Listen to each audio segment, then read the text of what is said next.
Now, from the Action 4 studios, Sports Director Clay Williams and Joe Bowling bring you the best in Valley High School football from the week past and for the week ahead. Highlights, analysis, and predictions from all across the Valley. It's time for Sunday Sports Extra. Hello, good morning, and welcome to Sports Extra, Sunday Sports Extra. We are done with Week 6 of Valley High School football. Week 7 is coming up. Hard to believe it, but here we are to talk about it. I'm Clay Williams, Action 4 Sports Director. With me this morning, Joe Bowling, Action 4 Sports Reporter. Mario Aguirre from the Brownsville Herald, scheduled to make it with us this morning, but he wasn't able to show up. He might still be here, so be ready for him, but just like Mac Brown did in Dallas, we'll make this work somehow. Let's talk about yesterday's big games in Brownsville, and the biggest one last night.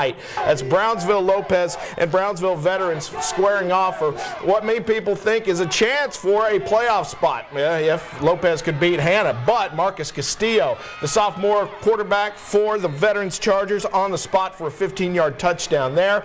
And then on the ensuing kickoff, Lopez with a fumble, and you cannot have turnovers against this Chargers squad because they will make you pay. Ruben Hernandez, the field goal for Veterans, makes it 10-0, and Veterans goes on to win it. 20-3 is the final. Some good defense there. Meanwhile, Rivera just downs Porter without even thinking twice about it. 51-0 there. And there was a third game in Brownsville yesterday at Canales Field where Brownsville St. Joseph comes up with a huge 62-48 win over San Antonio St. Anthony. They start their district play 1-0 in district. But Joe, let's talk a little bit about this Chargers squad. You know, there were some doubters at the beginning of the year, and most of that was because of the youth. They lost a lot of starters off this team that went to 3 deep last year, and not a lot of people thought they could do what they're doing right now. Well, you know, when I talked to the coach in the first game of the year, he said he replaced 38, and that's a huge number. And so, yeah, you automatically say, well, they're too young. They got too many holes to fill,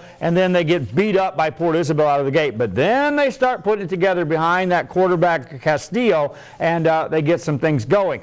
Problem is, Clay, did they lose the wrong game in this Brownsville battle? Yeah, that's the thing, because they had that incredible game against Brownsville Hannah, which they lost 24-20, and now that puts Brownsville Hannah in the driver's seat in 32-5A when it comes to that fourth and final playoff spot, if you go ahead and assume that it's Harlingen, South, and Los Fresnos in your top 3. Hannah also with a sophomore quarterback, Andres Lopez. So these two teams could be battling it out this way for the next couple of years. Take a look at the 32-5A standings, and you'll see there's Hannah 3-2, tied with Veterans, but Hannah has the tiebreaker now. Brownsville Rivera coming in right under at 2-3. It's got to be, you got to think it's Hannah's playoff spot to lose. Hannah's to lose, and they've already taken care of business in most of the games, but they do have that one with Lopez, and I think the Lopez offense is better than what we saw, but I also now see that Veteran Memorial's defense is getting better and better and better. So you better keep them out of the playoffs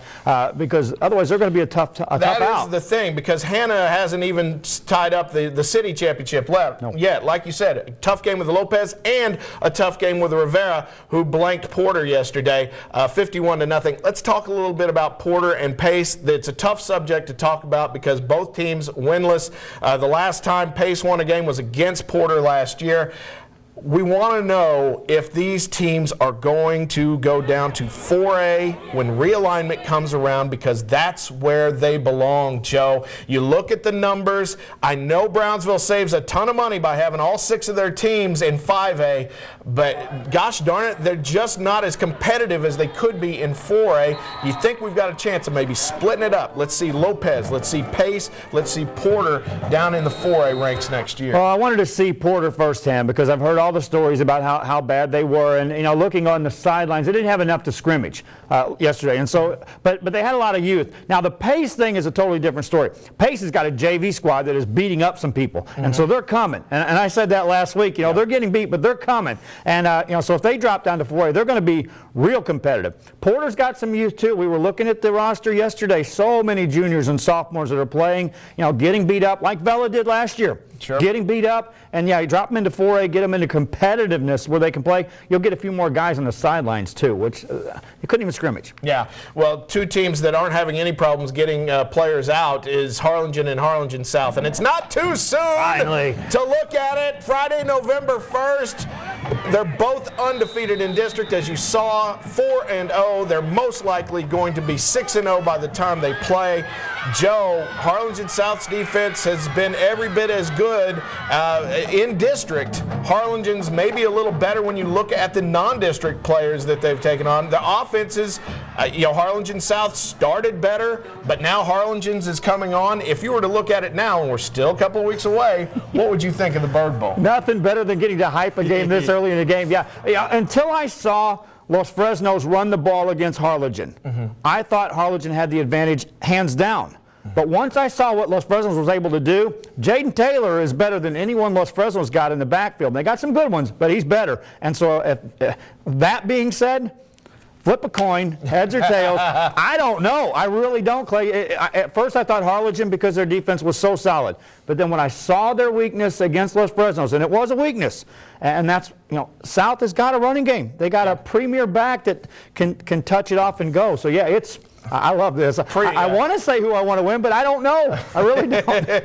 I will just say this. Quarterback, wide receiver, running back, Harlingen South has as good as any in the district, maybe as any in the valley, but this Harlingen defense is as good as any I've seen since Mingo Rincon. We don't have to make our picks now. Thank goodness. We got another 2 weeks to wait. We are coming right back on Sunday Sports.